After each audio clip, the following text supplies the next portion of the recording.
One More Boom podcast, where we are a different breed. This is more than just a space for oil field and pipeline professionals. It's a community built for those who refuse to settle for the ordinary. You're here because you're ambitious, resilient, and driven to excel. At One More Boom, we're both more than just work. We're both thriving under pressure, breaking new ground, and pushing limits. This is your place to connect, learn, and grow with others who live for the challenge. You're not average, you're a different breed. Welcome to the One More Boom community.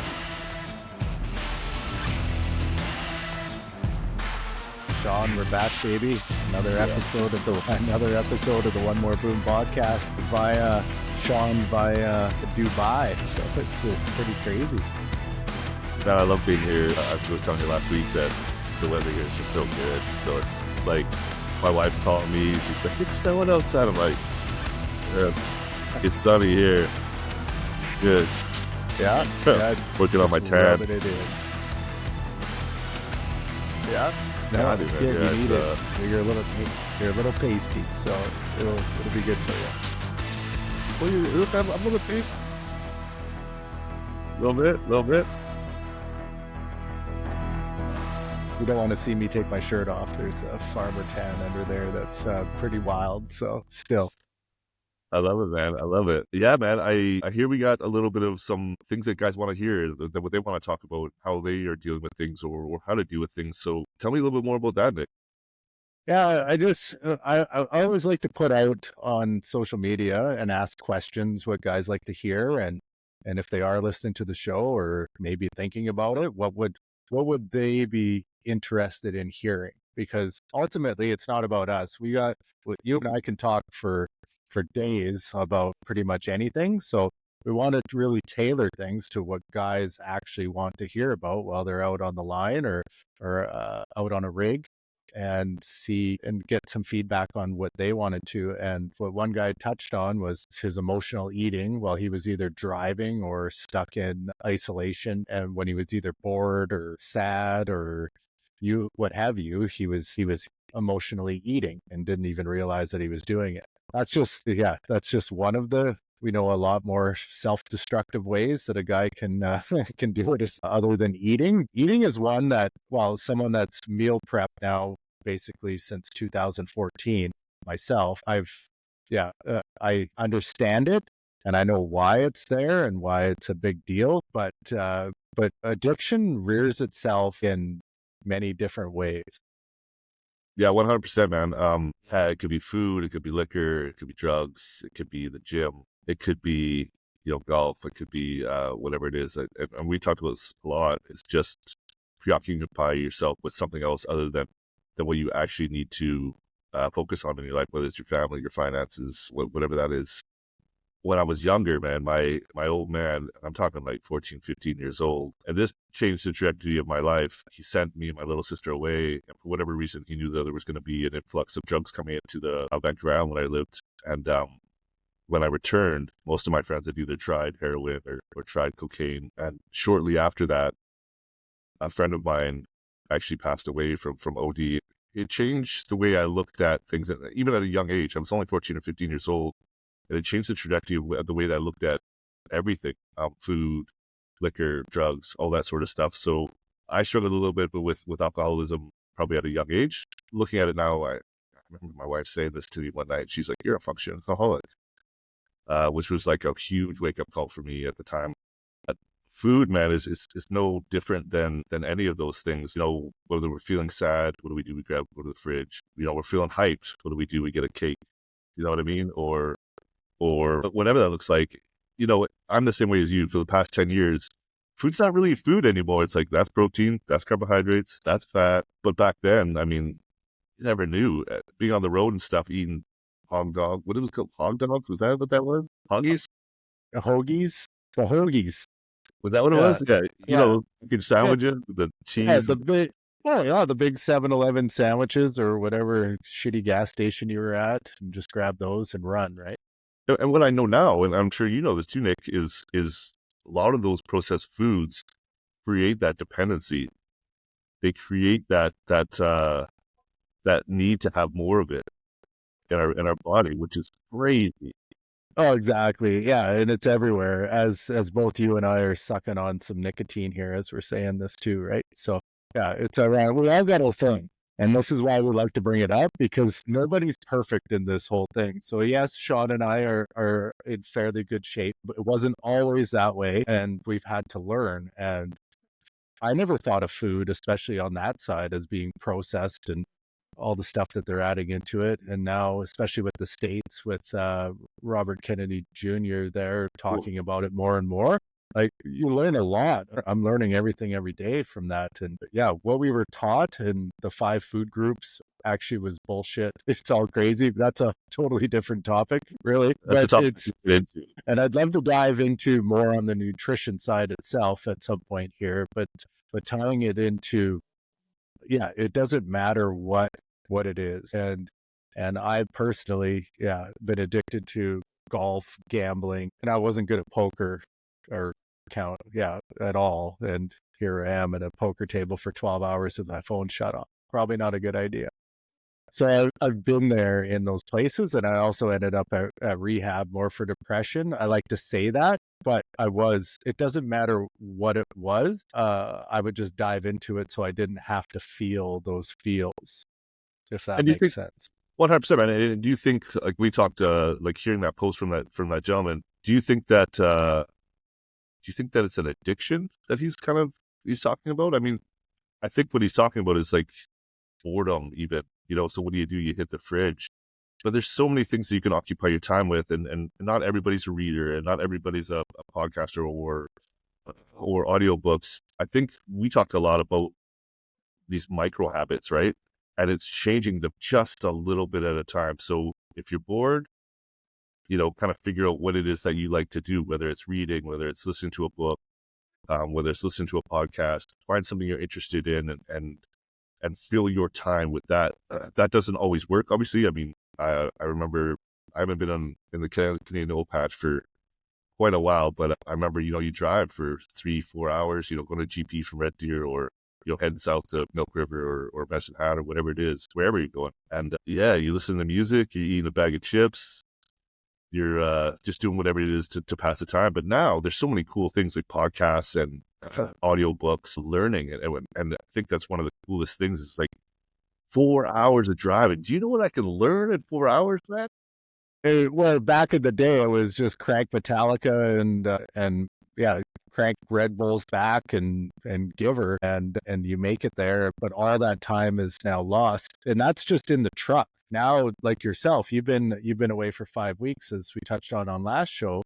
And if this had been 10 years ago, what would you be buying your time? So you're in that place with 2 other guys you mentioned, the condo that you're staying at in Dubai. And what would you be buying your time with after work or before work 10 years ago, 15 years ago, before you decided to make a transition in your life? Liquor, Nick. I'd be drinking. Yeah. Yeah. I'd be drinking. And you touched on it. Is that out of addiction, or is it just out of boredom for something to do? I think it's a little bit of both, right? I think like back then it was bored.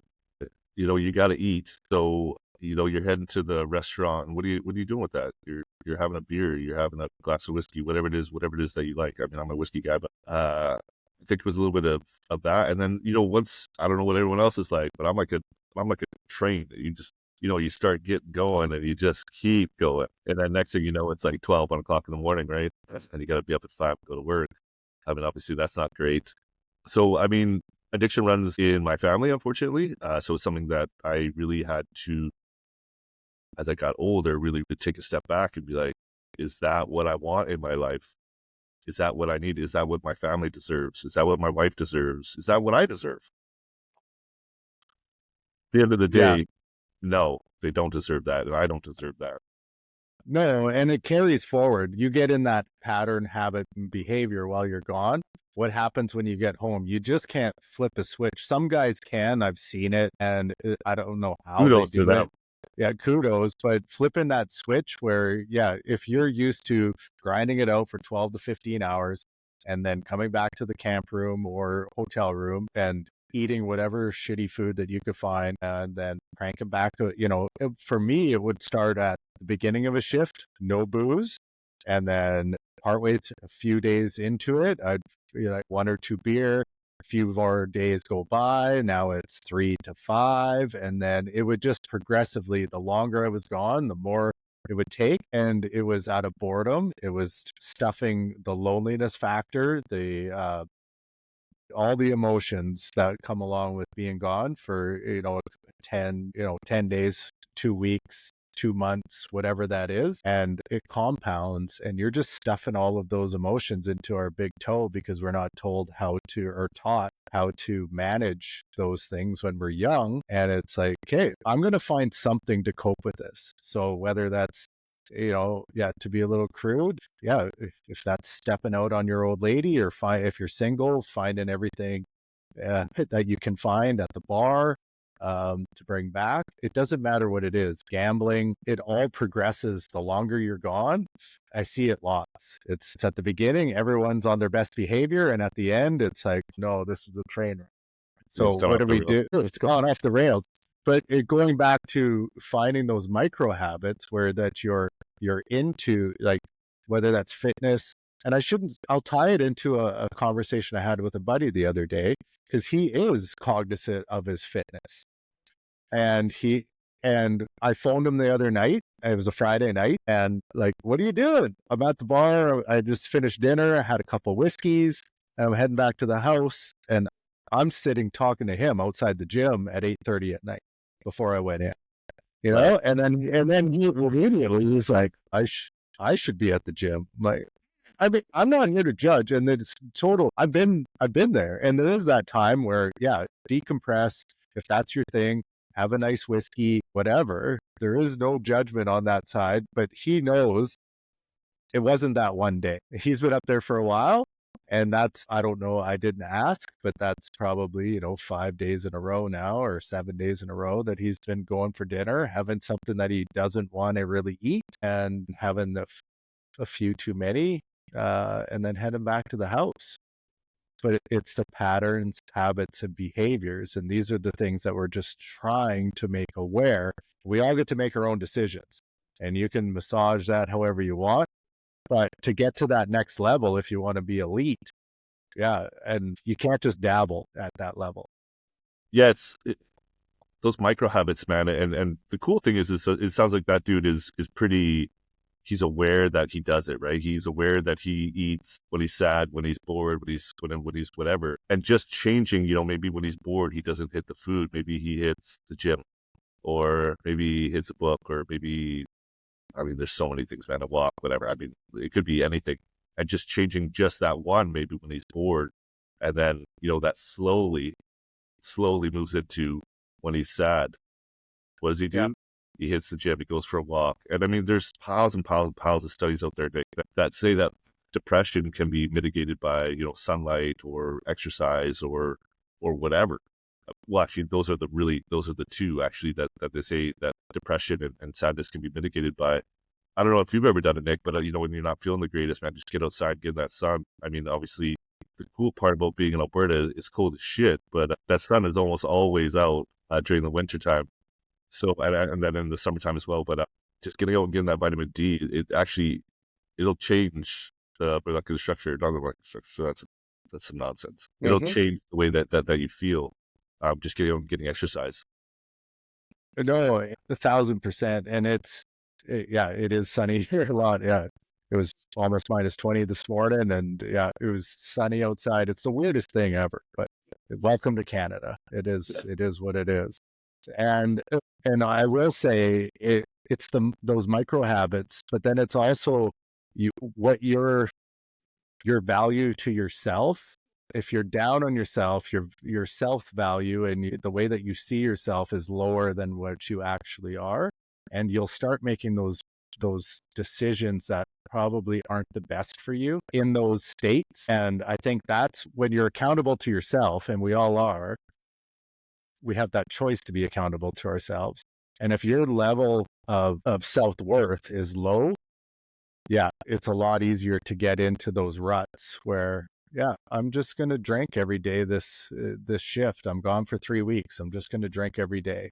This is what I'm going to do. And you don't even bat an eye. And again, it's not no judgment on that side, but it's like, there is another way to live and there's another way to think. And if you are a guy that holds yourself to the highest level and you're not going to the gym, well, yeah, you're going to feel not too good about yourself because you know that you feel better when I do this activity, insert Whatever it is. activity, whatever it is. And if you're not doing that, you're going to feel bad about yourself. And then that becomes the new norm for you over time. And we got short memories and we're just like, yeah. And all of a sudden, okay, it's easy to put 10 pounds on in a year, 15 pounds in a year. Well, you compound that where you get it stuck in that autopilot. A whole decade goes by and you're 100 pounds heavier than you were the day before when you were aware of your surroundings and what you're putting in your face and your patterns and your habits. Man, I put a post out, must have been yesterday, maybe today, this morning. It's be careful how you talk to yourself. And it's so true, man. It's like, would you talk to your wife the same way you talk to yourself? No, you wouldn't. And what you tell yourself every single day and how you talk about yourself and how you think about yourself. And we're talking like in your head, obviously. It's not out. Some people actually do. There's mantras that people get up in the morning and they look in the mirror and they say whatever it is that they need to say. Just those little things, man, the way that you talk to yourself, because that becomes your self-image. And then that also becomes into the value that you see in yourself. And I think it's super important to, and it's easy not to, but like, oh, I'm such a loser. Or, that was stupid. It's like, you don't ever talk to yourself like that, because then what it does is, and you hit on it, Nick, is those decisions that you make, they're based on how you talk to yourself. Because if you don't see your self-value and you eat that food or you drink that liquor and it becomes a habit, then you're down on yourself, man. And you'll do those things because you don't see the self-worth in it. You don't see the worth or the value in what you're doing and how you treat your own body and how you treat yourself. So, I mean, if you can, and I like the way that you do this, Nick, it's like you think something and it's like, where's the evidence for that? Like, Yeah. I'm an idiot. Well, where's the evidence? Yeah. Where's the evidence? You're not an idiot. You chose to make a decision. That doesn't make you an idiot if you're aware of it and you're able to change it for the next time. If you do it, if you are still aware of it and you do it a next time and a next time, well, you're building the evidence that, maybe you're not as smart as you think you are. And so there is that. But it's how you see yourself, how you value yourself. And then that gets projected now onto others. And for people that are wanting to level up their job or positions, when you start seeing yourself lesser than the people that you want to hire you or date or whatever, or what have you, whatever relationship you want to create, you're not going to be able to attract those people that you want to attract if you're seeing yourself lesser than. So the brain does some pretty immaculate things. And again, going back to rehab, when I was there, because I wasn't handling my emotions, I was very depressed. I left me, and no way I was going to put it on me. I blamed everything for a year on her almost. And then it was like, hey, let's talk to a therapist. What? No, that's not a thing. And I did. And then she asked me, well, maybe we should talk about you instead of talking about your wife. And then we kind of dove into it a little bit. And all of a sudden I'm on a plane ride over to Thailand to rehab. And I truly think everybody at some point should spend 3 days, a week, just to see the type of people that are there, because they're all dealing with the same sort of things. They're coming from different backgrounds. And it's amazing if you take yourself and I'm not like that. I'm not. Yeah, unfortunately you are. This is why everything's falling apart around you, or you don't feel good about yourself.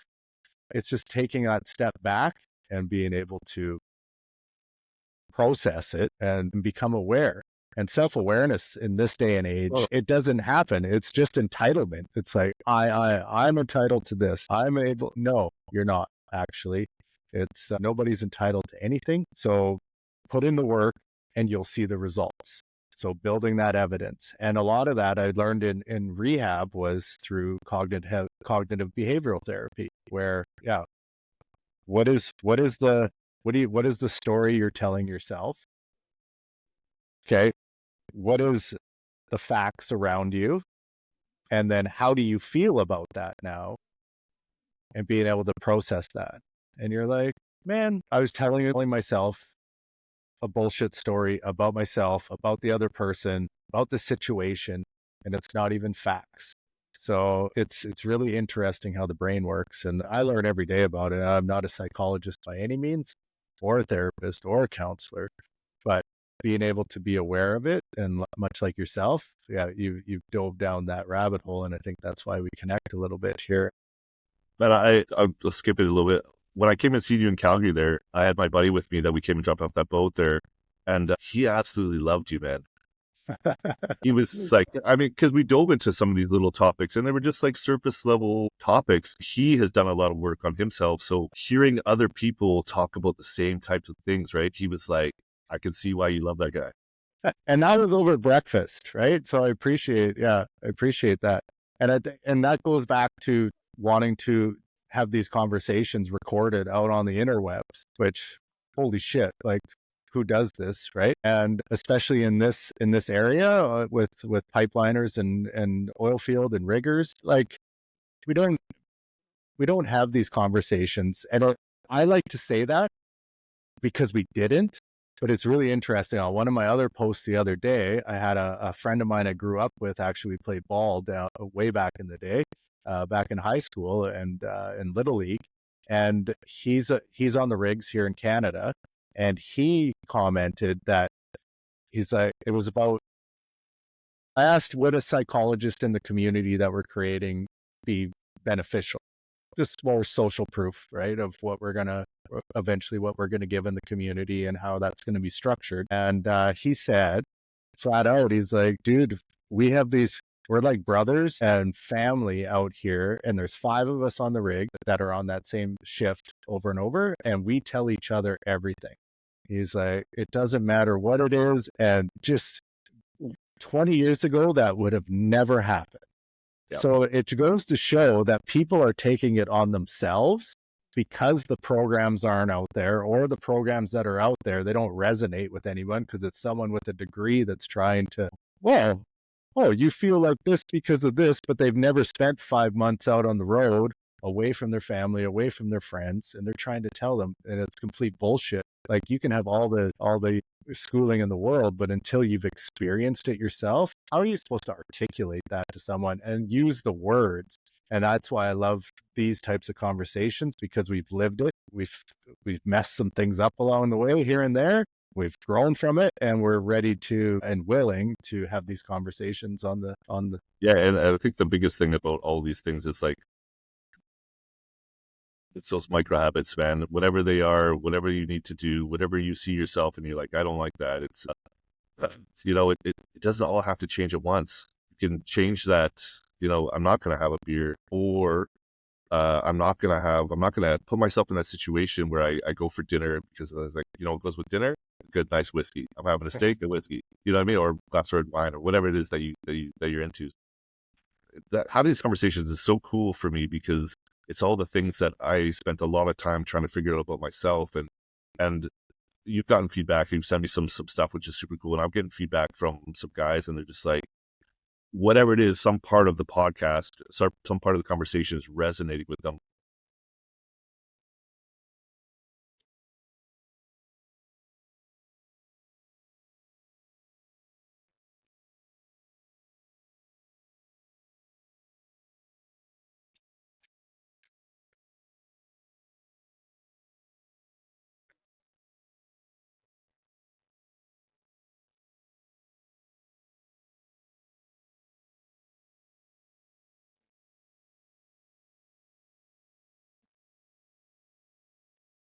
Yeah.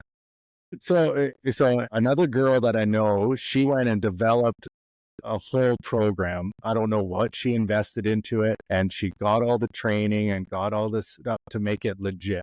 And it was for men's mental health out in the field. And she just commented yesterday, nobody bought it. Nobody. And she was in the industry for 17 years. So she comes from the industry. So it's really interesting. And again, it goes back to marketing and all the other stuff. But it is changing. But really, through these types of conversations you and I are having, somebody can literally take this away, process it, and make these micro changes on their own without talking to anybody. You don't need to. We encourage you to do that, but I did a lot of it on my own. I still seclude myself in a lot of ways, and I'll just dive in and this is what I got to do. I can't. Yeah, I'm getting way better at that, and this is why we're talking about it on the podcast and putting it out. And it might seem, but I still struggle with that in some areas where, yeah, this trigger will happen, this micro event will happen, and I will react a certain way. Way better aware of it now because I check in on myself and be like, oh shit, this is not good. We're going down this road again. We don't want to go down there. But having that way to self-correct is massive.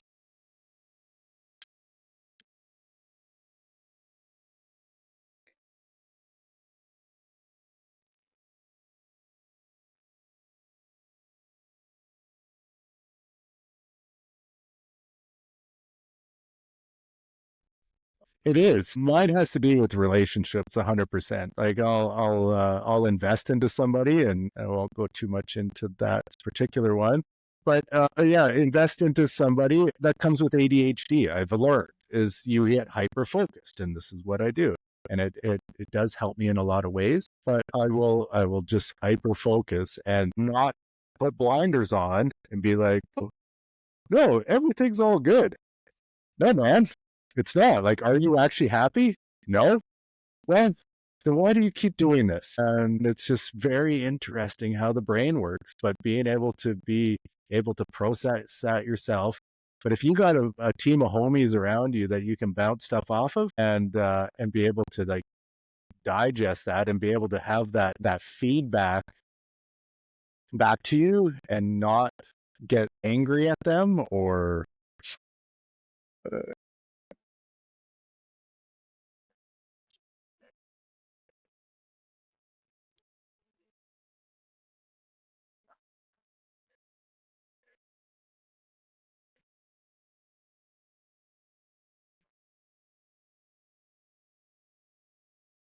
Mhm. Yeah.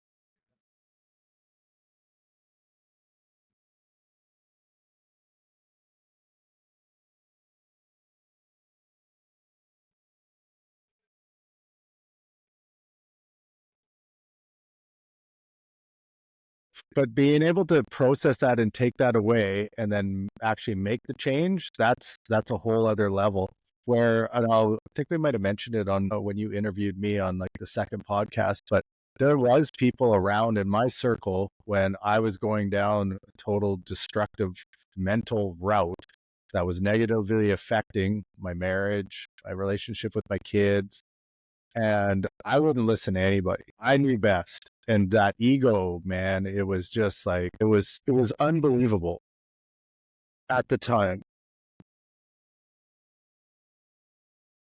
Yeah, yeah, eh, yeah. And but I knew internally, like looking back now, I knew things weren't good. Things weren't good with work. Like I wasn't happy where I was at. A few changes happened around me. I got moved from a senior position back down to another one because it slowed down. It had nothing to do with my performance, I was told, and stuff like that. But internally, I was like, oh, well, we're good. It's just the economy or good this. But it does mess with your head when something like that happens and you're going essentially backwards from where you're at. And I was taking it out on my wife. I wasn't seeing my self-worth. I seen myself lesser than, but never once processing it. Not once. And then that's why the ego popped in, was like overcompensating and be like, I need to be the loudest guy in the room. I need to be the happiest guy when everyone's around, even though I am miserable inside and didn't even know it. Didn't know it. process. So yeah, and so I'll go back to the group of guys that were around, or neighbors, or friends, and yeah, they would be like, "Man, like maybe you should do this. Maybe you should like take your wife on a holiday or this and that." And I'm just like, "No, I got to find another job. I gotta keep working. I got to do this." And just justify. I got to go to the gym. I can't do this, I can't do that. And I wasn't listening to anybody. And if anyone's out there been in that, if this is resonating with you, and you're actually like starting to get a little angry with yourself because you're like looking at your relationships around you and you're like, oh shit, this isn't actually as good as I think it is. It's okay. It's okay, man. Like, just sit with it, deal with it. And the way that we deal with it is actually either write it down, talk to somebody that's a professional, and get it off your chest. Because then you can start, once you speak it, writing it is very powerful too. But once you speak it, it changes the game, because your ears are hearing what's coming out of your mouth, and you're actually, because you're in that space that you want to be able to hear. And when it's your own voice, God, it's unbelievable. But it really is powerful, man. Where I did I'll just touch on it quickly before we log off here, is one of the exercises when I was in rehab, I had to write in a journal a letter to my wife and my ex. Well, we were separated, but a letter to my wife and a letter to my kids of everything that I would have done differently in my life. Yeah. Yeah, which it wasn't terrible. They had a really good life. Like, they had all the things that they could have wanted. Like, I just wasn't present for the later stages before my wife left. I just wasn't, from like 2014, 2015 to 2018, there was about 3-4 years. I wasn't present in any sense of the word. In any room, I wasn't present. I wasn't present at work. I always wanted to be somewhere else. So taking that and writing everything down, it's like, and then I had to read it to my counselor. I didn't know that. He just gave me the homework to write this shit down. And then in the next session, the week later, I had to read it to him. You want to see a large bearded guy cry? Yeah. Yeah. It would just pour it out of me, man. So I've done another exercise where I was with a coaching group where we were in a cemetery, and it was along the same lines of that letter. So I've already done it once, and now I'm in a cemetery with another group of guys that were all on different headstones, just random headstones that spoke to us. We're like, okay, we sat down and we wrote it was a little bit different, where it was basically not an obituary. You're writing your obituary in a third person. And yeah, so when things are falling apart around you, and you're having to write this obituary to yourself and then read it out loud, Jesus, man. Like, yeah, this is heavy to even talk about, because I remember the emotions of doing it. I've done that twice now. And yeah, dude. And if you're in a place where you're not sure, you have a fork in the road and you're not sure which one to take, I encourage these types of exercises where it's like, yeah, really dive deep in, and you'll realize, yes, what's working, what's not working, back to the evidence base. And it's like, I have a choice to be able to go one way. I have a choice to go the other way. And if I go this other, I'm just going to commit. But once I get on that road, how am I not going to deviate off that road? And then that's a lot of what we talked about here today, was managing those emotions, having a support group, and having those check-ins, and being able to hold that self-worth, so that you don't just, I'm just going to hallelujah here when, yeah, and just go right off the rails. But having that guiding light, back to what we talked about last episode with you and your wife, and then having that conversation of, okay, what does that 85-year-old self or relationship, what does that look like? And if you have that guiding star, which not a lot of us have, we just grind it out. We just work day to day.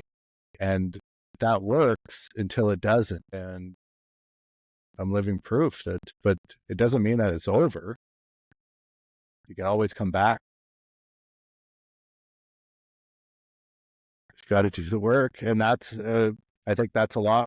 I think that's a lot where we came up with, the one more boom. It's like, it's not about the oil field, it ties into that obviously, but it's like, man, we're all getting older. Doesn't matter where you're at. If you're 20 years old, 30, 40, if you just go all in this next little bit here, it's a slowdown in Canada. The whole world economy is all over the place. But if you go all in and have an idea of where you want to go and be able to start implementing these micro changes along the way, you're going to have a way better chance of taking advantage of whatever's coming in the future.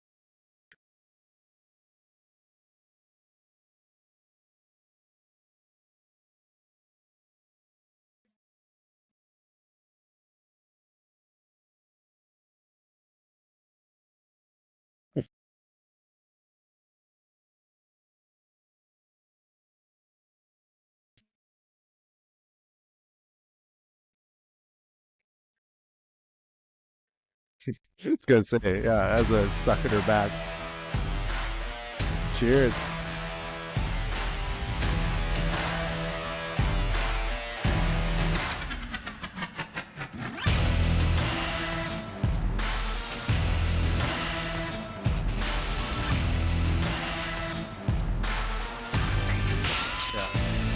It's great. No, I think it's good. Yeah. So reach out, talk to somebody, have that support group, start making these micro changes, and let's take advantage of this next boom. And on that note, I think we'll see you guys all next week. And Shawn, I see it's getting a little bright outside, so you better get your ass to work, eh? So. All right, brother. Well, you have a good shift, and we'll chat soon. That's it for today's episode of One More Boom Podcast. Remember, you're part of a community that doesn't settle for the status quo. Here, we push boundaries, support each other, and thrive under pressure. Whether you're out in the field or level up your career, we've got your back.